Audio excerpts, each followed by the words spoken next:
वह एसआईटी अंकिता हत्याकांड के मुख्य आरोपी यानी पुलकित आर्य के वंतरा रिजॉर्ट पहुंची है, जहां पड़ताल करने पर वंतरा रिजॉर्ट की छत पर एक बड़ा सा संदिग्ध पिंजरा बरामद हुआ है। इस पिंजरे को लेकर कई तरह की चर्चाएं लगातार सामने आ रही हैं। इस पिंजरे में बंद कर लोगों को प्रताड़ित करने जैसी बातें भी सामने निकल कर आ रही हैं। हालांकि अब इन सभी पहलुओं पर एसआईटी जांच कर रही है। वंतरा रिजॉर्ट की छत पर पाया गया पिंजरे के अलावा वहां पर महंगी और विदेशी शराब की खाली बोतलें पड़ी हुई थी, जो अय्याशी के इस अड्डे का पूरा पोल खोलती हुई नजर आई।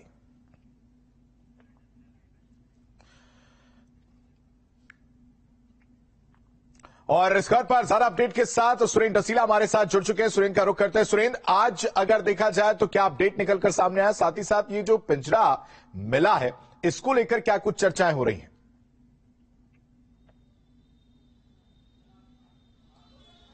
देखिए, इसको लेकर अभी एसआईटी ने ऐसा कोई खुलासा नहीं किया है। एसआईटी पूरी तरह से जांच कर रही है और देख रही है कि क्या कुछ इसमें हुआ होगा, इस पूरे मामले में क्या रहा होगा, क्योंकि डीजीपी ने भी ये कहा है कि एसआईटी की टीम जो है वो पूरे मामले को देख रही है और किस तरह की गतिविधियां रिजॉर्ट में चलती थी, क्या कुछ होता था और इस मामले से संबंधित साक्ष्य क्या क्या हो सकते हैं। स्थानीय लोगों से जानकारी जुटाई जा रही है, मौका मुआयना किया जा रहा है घटना स्थल का, बैराज से लेकर तमाम जगह, तो हर जगह लोगों से पूछने की भी कोशिश की जा रही है कि इन लोगों को कब किसने देखा था, कहां पर देखा था। स्थानीय लोगों से बात भी की जाएगी। इन तमाम चीजों की जानकारी एसआईटी की टीम जुटा रही है, क्योंकि डीआईजीपी रेणुका देवी इसे हेड कर रही हैं और वो हर उस पॉइंट पे जा रही है जहां का संबंध अंकिता से था, जहां अंकिता काम करती थी, फिर या जहां पर अंकिता को देखा गया था, उन तमाम जगह से वो पूछताछ कर रही है। सुरेंद्र, जो ऑडियो निकलकर सामने आया, हालांकि न्यूज स्टेट उस ऑडियो की पुष्टि नहीं करता है, उस ऑडियो का अगर देखा जाए तो कहीं ना कहीं मैनेजर हो चाहे पुलकित हो, दोनों की बातें कहीं ना कहीं घुमाने वाली थी, बचने की कोशिश की जा रही थी। ऐसे में पुलकित और मैनेजर के द्वारा क्या चीजें निकलकर सामने आई और इस ऑडियो क्या बेहद अहम सबूत के तौर पर पुलिस यूज करती हुई नजर आएगी आगे?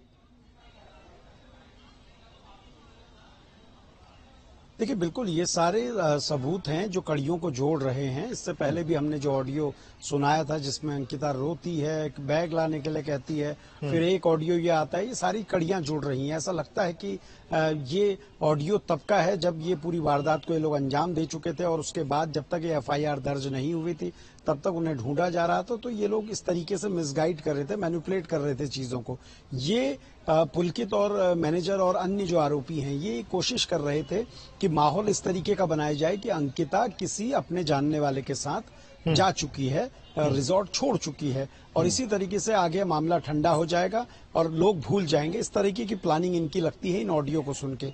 लेकिन पुलिस इन तमाम ऑडियो के जरिए भी पूछताछ करेगी। इन ऑडियो को लेकर दोनों से ही पूछताछ होगी, चाहे मैनेजर हो चाहे पुलकित हो, और स्टाफ का जो तीसरा सौरभ है, इस तीनों से पूछताछ होगी। अलग अलग बैठाकर इनको पूछताछ की जाएगी, अलग अलग पॉइंट से पूछताछ होगी कि भाई कि क्या पूरा मामला था, और आप तीनों से अलग अलग पूछताछ होगी। सबसे बड़ी बात यह है कि जब इस तरह का एक संगठित अपराध होता है तो उसमें अलग अलग बैठा के भी पूछताछ होती है, ताकि आपको चीजें और क्लियर पता चल पाए कि एक्चुअल में घटना क्या हुई थी। और इसके लिए हो सकता है पुलिस पीसीआर भी इनकी मांगेगी अगले 1 से 2 दिन में।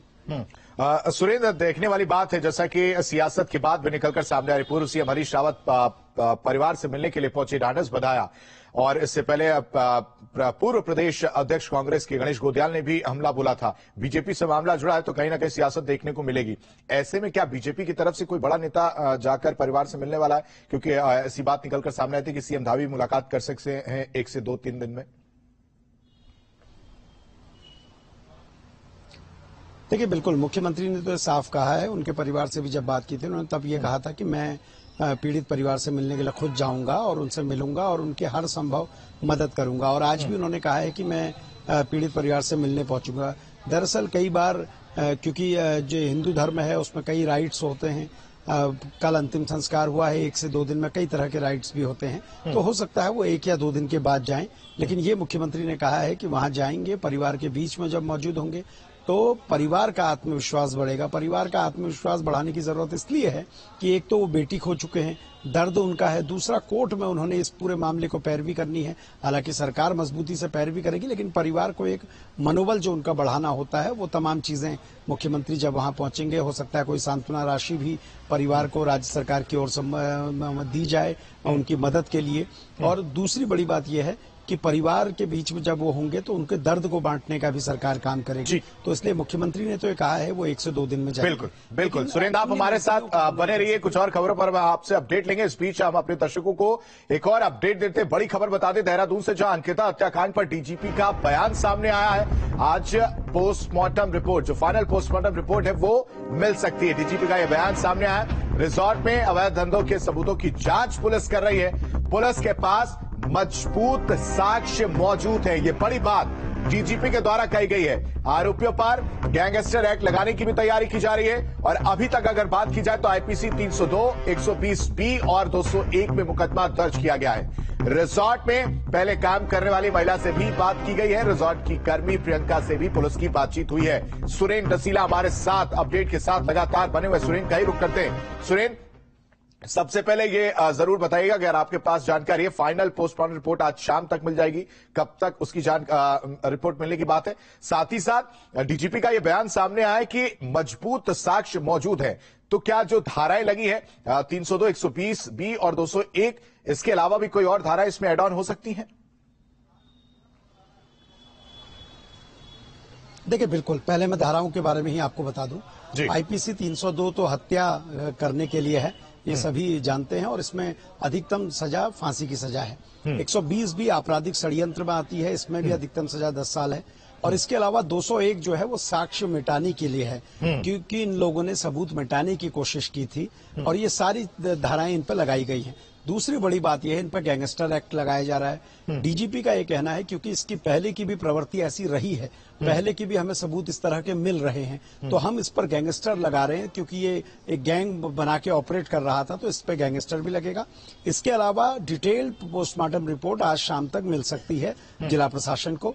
तो उस रिपोर्ट के आधार पर, उसमें जो जो बातें लिखी गई होंगी, उसके आधार पर धाराएं और बढ़ाई जाएंगी, यानी इनकी मुश्किलें और बढ़ेगी। ऐसा नहीं है कि इनके लिए कोई राह आसान होनी है। दूसरी, डीजीपी अशोक कुमार ने कहा है कि हमारे पास बड़े मजबूत साक्ष्य हैं, और ऐसा नहीं है कि कहीं भी किसी तरह से कोई कमजोर साक्ष्य हमारे पास हैं, और पर्याप्त एविडेंसेस हैं।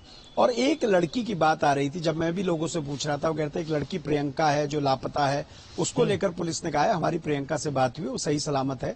हाँ, ये जरूर था कि प्रियंका खुदकिस्मत थी, वो लकी थी कि वो वक्त रहते हुए वहां से निकल गई। उसको इस तरीके का माहौल जब लगा तो वहां से निकल चुकी थी, और उसी ने पुलिस को ये जानकारी दी है कि किस किस तरीके का यहाँ माहौल रहा है, और पुलिस उससे भी कई चीजों की जानकारी ले रही है। इसके अलावा डीजीपी ने ये भी कहा है कि और भी लोग जो इस मामले से संबंधित हैं, जानते हैं, उनको जानकारियां हैं, वो पुलिस को बताएं। पुलिस उनके नाम गोपनीय रखेगी, ताकि हम केस को और मजबूत करें।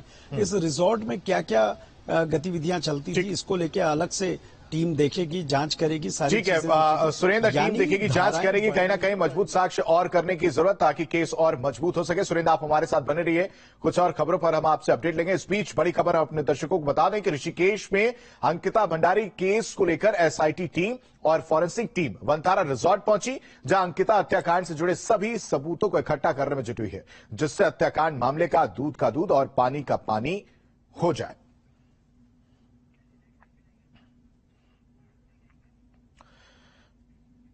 वहीं सीएम पुष्कर सिंह धामी ने नंदा गौरा योजना के तहत आज प्रदेश की बालिकाओं को बड़ा तोहफा दिया है। सीएम धामी ने 80,000 बालिकाओं के खाते में 323 करोड़ की राशि का डिजिटल ट्रांसफर किया है। सीएम ने कहा कि हम हर बालिका के जीवन को उत्कृष्ट बनाने के लिए कृत संकल्पित हैं। सीएम ने अंकिता हत्याकांड पर कहा कि आरोपियों को सख्त से सख्त सजा मिलेगी। इस कार्यक्रम में जहां प्रदेश की 80,000 बालिकाओं को सीधे सीधे इस योजना का लाभ मिलने वाला है, ये धनराशि मिलने वाली है। 323 करोड़ रुपए की धनराशि अभी डिजिटल माध्यम से हस्तांतरित हो गई, वहां पर कांग्रेचुलेशन लिखा हुआ आ गया। इसके लिए भी मैं आप सभी को बधाई देता हूं।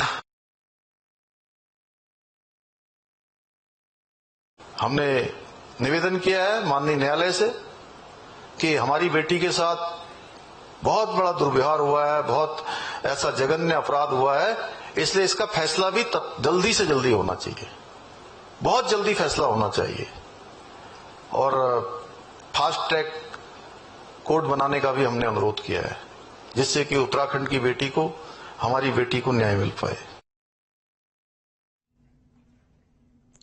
और हरिद्वार में त्रिस्तरीय पंचायत चुनाव के लिए सुबह 8 बजे से मतदान जारी है। मतदान शाम 5 बजे तक होगा। ग्राम पंचायत, जिला पंचायत, साथ ही साथ क्षेत्र पंचायत समेत ग्राम प्रधान उम्मीदवारों का भविष्य मत पेटियों में कैद होगा। इस बार तय समय से 18 महीने बाद जिला पंचायत चुनाव हो रहे हैं और ग्राम प्रधान के लिए 318 पद पर 2070 उम्मीदवार मैदान में हैं, जबकि जिला पंचायत के लिए 44 पद पर 462 उम्मीदवार मैदान में है। साथ ही क्षेत्र पंचायत सदस्य की अगर बात की जाए तो 221 पद पर 1535 उम्मीदवार चुनाव लड़ रहे हैं। इसके अलावा ग्राम पंचायत सदस्य के लिए 3722 पद पर 4684 उम्मीदवार भी मैदान में अपनी किस्मत आजमा रहे हैं।